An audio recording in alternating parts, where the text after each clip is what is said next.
Salam sama saudara dan saudari terkasih. Salam damai sejahtera dan penuh sukacita untuk kita semua. Semoga kita semua selalu bersukacita dan bergembira. Teristimewa sejak kemarin kita bergembira bersukacita karena kita sudah mempunyai paus yang baru. Paus Leo yang ke-14. Dan dalam kesempatan renungan Lentera Jiwa kali ini, saya mengajak kita semua untuk mendengarkan kisah yang indah tapi sekaligus haru dari sang kakak John Joseph Prevost tentang sang adik Robert Francis Prevost yang terpilih menjadi paus yang ke-267, Paus Leo ke-14. Sama saudara dan saudari terkasih, Paus Leo ke-14 dengan nama Robert Francis Prevost lahir pada tanggal 14 September 1955 di Illinois, Amerika Serikat. Dan ketika kemarin pada hari Kamis 8 Mei 2025 terpilih sebagai paus yang ke-267, dia genap berusia 69 tahun. Dia tumbuh menjadi besar di Dalton, Illinois, pinggiran kota dekat Chicago, Amerika Serikat. Dia sebagai anak bungsu dari pasangan Bapak Louis Marius Prevost dan Mama Mildred Martinez. Dia mempunyai dua saudara laki-laki yang bernama Louis Martin Prevost dan John Joseph Prevost. Mereka bertiga tumbuh besar layaknya anak Amerika lainnya.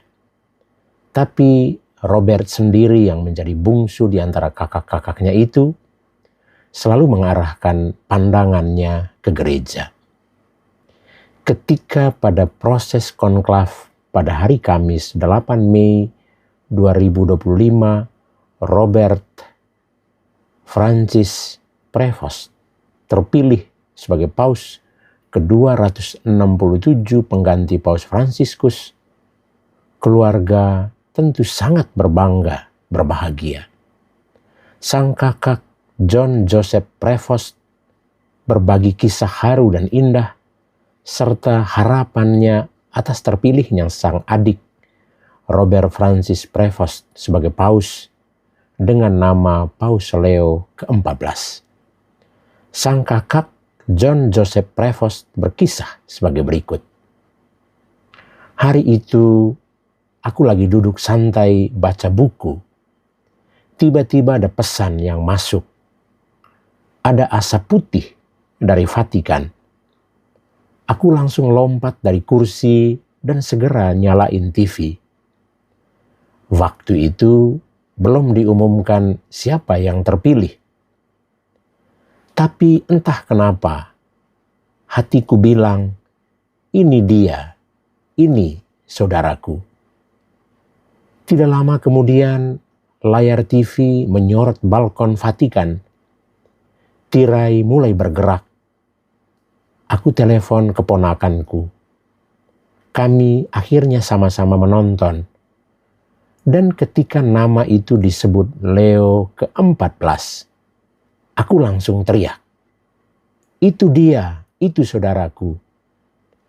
Kami gak bisa berhenti menangis sambil tertawa. Rasanya seperti sedang bermimpi.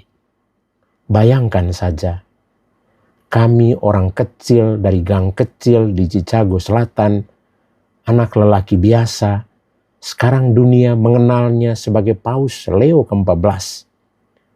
Paus pertama dari Amerika. Siapa sangka, jujur saja, aku juga gak pernah menyangka Bahkan dia sendiri bilang berkali-kali, orang Amerika nggak akan menjadi paus, terlalu politis. Tapi ternyata jalan Tuhan lain. Jalan Tuhan selalu lebih tinggi. Jalan Tuhan lebih mengejutkan. Dari kecil kami hidup sederhana. Setelah lulus sekolah menengah pertama, dia masuk seminari, lalu dikirim ke misi di Amerika Selatan. Bertahun-tahun dia hidup bersama rakyat kecil, rakyat miskin, rakyat yang tersisih, dan rakyat yang tak bisa bersuara. Dari sanalah hatinya dibentuk sehingga menjadi lebih peka, lebih rendah hati, dan penuh kasih. Itu sebabnya aku yakin Paus Leo ke-14 akan menjadi suara mereka yang paling lemah. Dia menjadi jembatan untuk menyuarakan suara-suara orang yang tak mampu bersuara. Dia akan melanjutkan semangat Santo Fransiskus yang sederhana, merangkul semua dan selalu berada di sisi yang tertindas.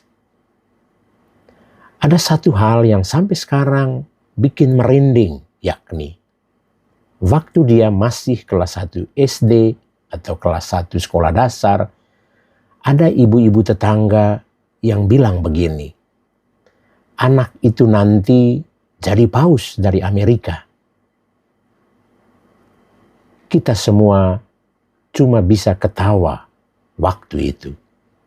Tapi hari ini ramalan itu menjadi kenyataan. Sekarang dunia memanggilnya Yang Mulia Paus Leo ke-14. Tapi buatku, dia tetap abangku, dia tetap saudaraku. Seorang manusia biasa yang dipanggil untuk tugas luar biasa, untuk tugas yang mulia. Kadang keajaiban benar-benar datang dari tempat yang paling tak terduga. Sama saudara dan saudari terkasih, begitulah sang kakak John Joseph Prevost berbagi kisah ketika terpilihnya Paus Leo ke-14, saudaranya sendiri. Memang Paus Leo ke-14 terpilih sebagai buah dari misteri Roh Kudus. Pada hari Kamis 8 Mei 2025 pukul 18.07 waktu Vatikan, dunia dikejutkan dengan terpilihnya Kardinal Robert Francis Prevost sebagai paus baru, menggantikan Paus Fransiskus yang wafat pada tanggal 21 April 2025 yang lalu.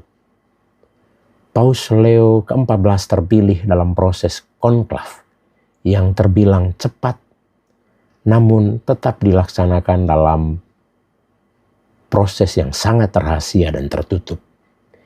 Dia terpilih pada sesi pemilihan ketiga di hari kedua konklav. Suatu pilihan yang tak terduga. Inilah buah dari misteri Roh Kudus. Sebab Paus Leo ke-14 terpilih di tengah sorotan media dan prediksi nama-nama besar seperti Kardinal Luis Antonio Tagle dari Filipina, Matteo Zuppi dari Italia, Victor Manuel Fernandez dari Argentina, Christoph Born dari Austria, Peter Erdo dari Hongaria, dan Jean-Claude Hollerich dari Luxembourg. Gereja melalui para kardinal justru memilih jalan sunyi, yakni Robert Francis Prevost, seorang biarawan Agustinianus asal Chicago yang mengabdi puluhan tahun di Peru. Dia bukan favorit bursa, tak banyak diliput kamera, tapi justru dipanggil dari pinggiran. Paus Leo ke-14 adalah kejutan, bukan karena ia asing, tapi karena ia adalah jawaban yang lahir dari ruang doa, bukan ruang spekulasi.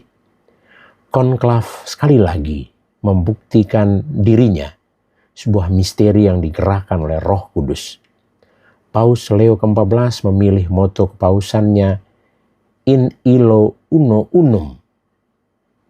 Moto ini terinspirasi dari Santo Agustinus, yakni Nos multi in illo uno unum.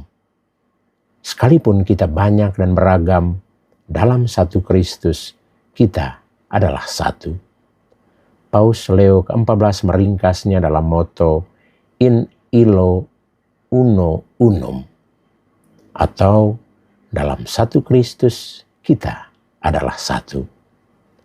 Sama saudara terkasih, kita doakan Paus Leo ke-14 untuk tugas mulia maha berat. Jangan pernah tinggalkan dia dalam kesunyian pelayanan kepausannya. Mari kita temani Bapa Suci Paus Leo ke-14 dengan doa yang tak kunjung putus. Amin.